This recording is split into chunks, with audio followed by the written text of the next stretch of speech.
कपड़े धोने वाली बहू। शादी के पहले से ही विभा को कपड़े धोने का बड़ा शौक था। कभी नल के नीचे तो कभी तालाब के पास। अरे मेरी नीली वाली लुंगी नहीं दिख रही है। विभा की अम्मा, कहाँ रखी है लुंगी? अरे वो तो विभा ने परसों ही धोकर रखी थी आपकी अलमारी में, देखो वहीं होगी। वो ना मैंने आज धो दी, मुझे लगा कि गंदी हो गई होगी। अरे कैसे गंदी हो गई थी? उसे तो मैंने पहना भी नहीं। हे भगवान, इस लड़की के कपड़े धोने की आदत से परेशान हो गया हूँ मैं। जितना तो घर में राशन नहीं आता, उससे कहीं ज्यादा डिटर्जेंट पाउडर का खर्चा है। इसकी शादी करवा दो, शादी जाए अपने घर में ही करे काम, फिर चाहे घर के कपड़े धोने हो या पूरे गांव के। हाँ ठीक बोल रही हूँ, देखता हूँ मैं कोई लड़का। वो दिन भी आ जाता है जब विभा को देखने लड़के वाले आ जाते हैं। लड़की मुझे अच्छी लगी। होने वाली सास कहती है, बेटी अगर कुछ पूछना है तो पूछ लो। वैसे तो हमारी लड़की बहुत ही शर्मीली है, जो बोल दो वो मान लेती है, इसे क्या पूछना होगा। अरे कैसी बात कर रही हो माँ, मुझे इन लोगों के घर रहना है, सवाल तो कई है। हाँ हाँ बेटा, पूछ लो ना, क्या पूछना है। आप लोगों के घर कपड़े कौन धोता है? सास का मुंह बन जाता है।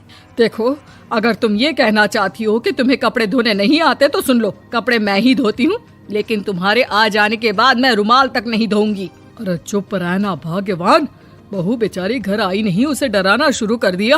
वो क्या है ना बिटिया, अभी तक तो ये कल्लू की माँ ही धोती थी, लेकिन अब तुम्हारे पापा तो दहेज में वॉशिंग मशीन देंगे ही। तभी विभा की माँ बोल पड़ती है, सवाल भी पूछा तो क्या। वैसे भाई साहब, मशीन की तो फिर भी कपड़े धोने की कैपेसिटी होती है, मतलब जो बिटिया दे रहे हैं ना विभा, इसे कपड़े धोने का बहुत शौक है। ये आप लोगों के क्या, आस पड़ोस गांव मोहल्ले सबके कपड़े धो दे और उफ तक ना करे। बाहर देखा नहीं आपने कितने कपड़े सूख रहे हैं, सब हमारी बिटिया ने ही तो धोए हैं। बस भी करो ना माँ, शर्म आ रही इतनी तारीफ सुनकर। और तो और एक दाग निकाल कर दिखाओ तो मान जाऊँ। हाँ अच्छा, माफ करना बेटा, मैंने गलत समझा।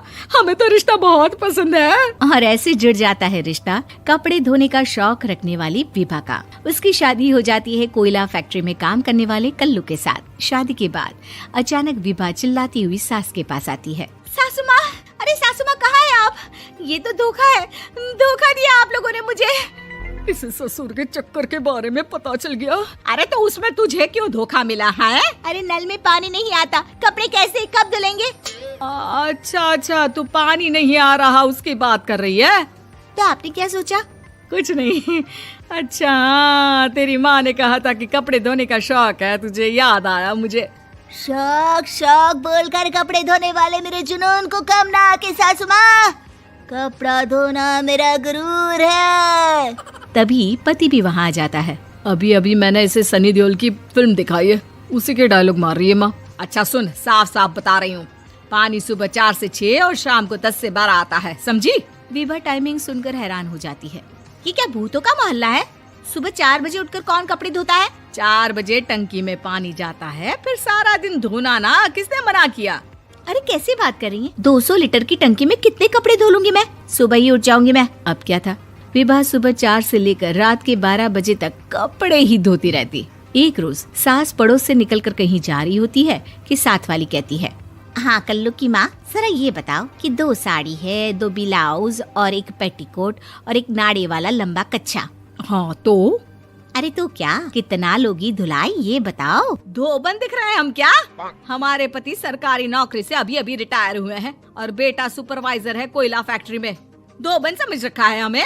हाय रे कल्लू की अम्मा, माफ कर दो, वो तो मोहल्ले में यही सब बता रहे थे कि तुमने बहू को कपड़ा धुलवाने के काम में लगा दिया है। सास को पड़ोसन की बात सुनकर गुस्सा आ जाता है। वो घर पहुंचती है जहां घर के बाहर ही इतने सारे कपड़े सूख रहे होते हैं जितने कि किसी धोबन के घर पर। अरे ओ कल्लू की दुल्हन, बाहर निकल। माँ जी यहीं आ जाओ, बाथरूम में चादर धो रहे हैं हम। अरे अभी हम धोते हैं, तुमको बाहर निकलो। ये आस पड़ोस वाले बोल रहे हैं कि हम बहू से कपड़े धुलवा कर उसे कपड़ा धोने वाली बना दिए हैं। अरे छोड़ो ना माँ जी, किन लोगों की बातों में आती हो। आस पास के लोगों का तो काम ही होता है कि वो किसी तरह सास बहू को लड़ा दे। बहू सारे घर के कपड़े धोती है, ये क्या कम है? बोलिए। सास को भी लग जाता है कि वो बहू का ये सनकीपन नहीं छुड़वा सकती, इससे अच्छा है कि खुद ही चुप हो जाए। एक रोज सास और बहू मंदिर जाते हैं, जहाँ सास की साड़ी वहाँ खड़ी भीख मांगने वाली से मिलती है। माँ जी क्या बात है, आपकी साड़ी उस भिखारन से कितनी मिल रही है ना? हाँ हाँ देखो तो, दोनों की साड़ी मिल रही है। क्या बात है कल्लू की अम्मा, तुम खुद को तो अफसर की बीवी बताती हो और ऐसी सिंपल सी प्लेन साड़ी पहनकर घूमती हो। सिंपल और प्लेन नहीं है ये साड़ी। तो क्या सोने के धागे से फूल बने हैं? कुछ भी सासू माँ, कुछ भी।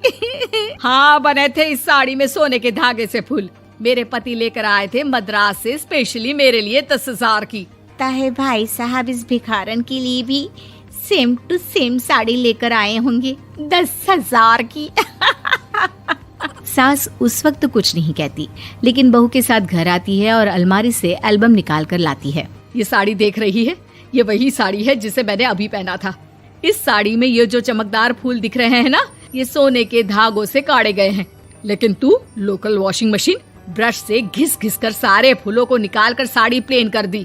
मुझे माफ कर दीजिए सासू माँ। और तो और, जब मैंने तुझे तेरी गलती के लिए कुछ नहीं कहा, लेकिन तूने तो सबके सामने मेरा मजाक ही बना दिया। क्यों? बहू को समझ में आ जाता है कि अब से उसका कपड़े धोना बंद।